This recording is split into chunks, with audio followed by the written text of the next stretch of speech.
level, and we were like, okay, now what do we do? So we said, yeah, we don't really need 100, we can do it with 50.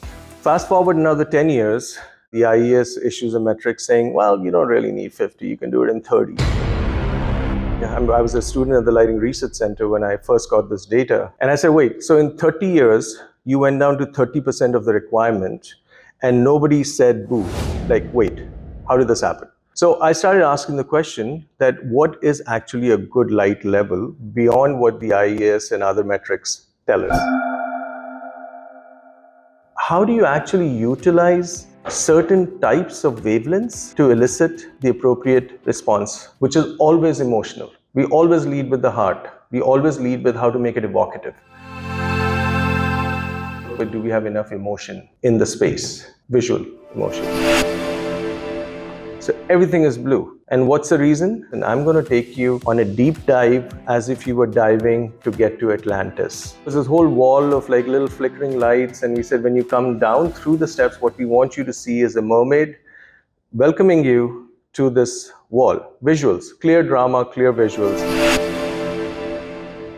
I get this question very often, is like, do you have enough light? It's not about uniformity and light levels. If you're worried about a path of egress and 2.5 foot candles, and that's how you're going to design, you need to change, in my opinion, a few things in your life. It's when you know the code and you know how to analyze it, that you can actually go ahead and do bold moves.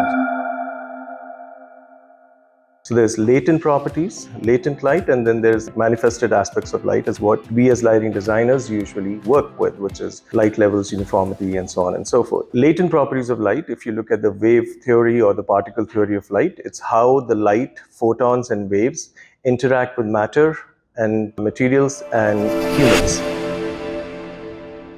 Why is this relevant?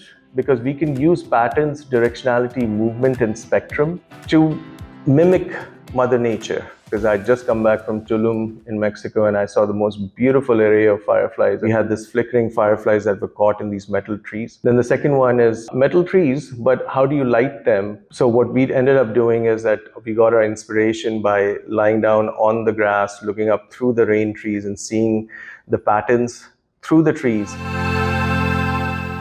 Course correction along the way is not a difficult thing. Is every manufacturer requiring a course correction? I'm not saying that. But do remember that there is a whole amount of fixtures that are out there internationally. So if you get into the physiology of the human body and you get into how the organs work and how the rhythms work at the cellular level, which is the latent properties of light, it's the unobservable aspect of light. The observable aspect is all here, all around you. But there is definitely an unobservable part to it. That's why we had this whole IPRGC thing, that they came up with the fact that you don't need your eyes to be open to respond to light.